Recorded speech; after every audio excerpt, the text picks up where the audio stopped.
वह गुरु के हमारे साथियों को ढेर सारा नमस्कार और आपको ढेर सारी शुभकामनाएं कि आप प्रतियोगिता परीक्षा में बैठने जा रहे हैं और सफल हों। ऐसा ही प्रयास और ऐसा ही सहयोग हम करना चाहते हैं कि अपनी अध्ययन सामग्री को हम इस तरीके से तैयार कर रहे हैं और आप उपलब्ध करा रहे हैं कि जो आपकी परीक्षा के लिए उपयोगी है। तो बिहार लोक सेवा आयोग की 67वीं पीटी परीक्षा के लिए जो अध्ययन सामग्री है उसके लिए क्या कुछ खास है, ये हमारे साथी संजय सागर भी बताएंगे। और वैसे मैं आपको बता दूं कि जो करंट अफेयर्स है वो कम से कम 12 महीने यानी 1 साल का करंट अफेयर्स आप बहुत अच्छी तरह से अध्ययन कर लें। अच्छी मैगजीन्स हैं उसके रिपीटेड आप अध्ययन करें ताकि आपको कोई भी प्रश्न कहीं से भी पूछा जाए तो आप उसको करने के लिए तैयार रहें। क्योंकि समय कम है इसलिए बहुत ज़्यादा आपको प्रयोग करने की ज़रूरत नहीं है। जो भी आपने तैयारी की है उसको रिवीजन करना शुरू करें, समय को बांट दें अलग अलग विषयों को। चूँकि सामान्य अध्ययन में बिहार स्पेशल भी है और बिहार पर आपको ज़्यादा फोकस करना है क्योंकि इससे अच्छी खासी संख्या में प्रश्न पूछे जाते हैं, चाहे वो इतिहास से जुड़ा हो।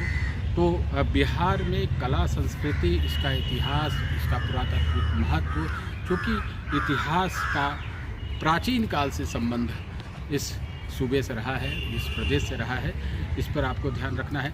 कला संस्कृति से जुड़े विषयों को ध्यान में रखना है कि कौन कौन से संस्कृतियाँ बिहार के विभिन्न क्षेत्रों से जुड़ी है, उनके कौन लोग जुड़े हैं और उनकी क्या खासियत है। पेंटिंग्स है, फिर आर्किटेक्ट हैं, ये तमाम चीज़ों को आपको जानना है। तो बारीकी से आप चीज़ों का अध्ययन करें और उसे नोट डाउन करें।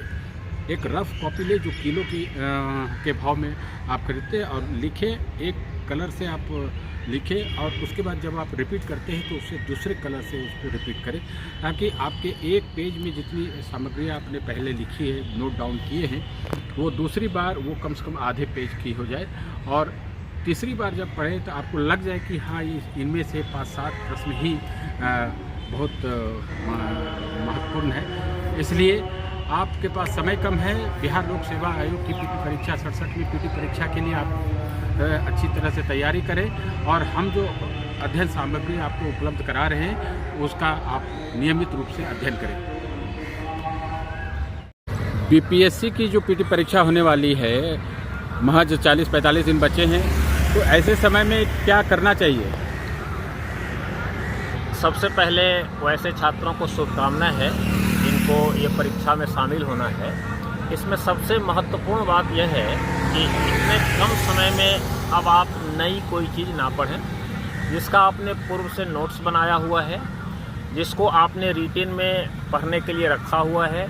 साथ ही आप प्रैक्टिस करें, सेट प्रैक्टिस करें और उसमें जो कठिन सवाल हैं उसको मेमोराइज करने की कोशिश करें। ख़ास तौर से इतिहास का जो पोर्शन है, ज्योग्राफी का जो पोर्शन है, साइंस का जो पोर्शन है, उसमें जो ईस्वी सन है उसको दोहराएं, जो फार्मूला कुछ पूछे जाते हैं उनको दोहराएं और प्रैक्टिस करें। इससे आपको आसानी होगी, एक्यूरेसी आएगी और आप सफल होंगे।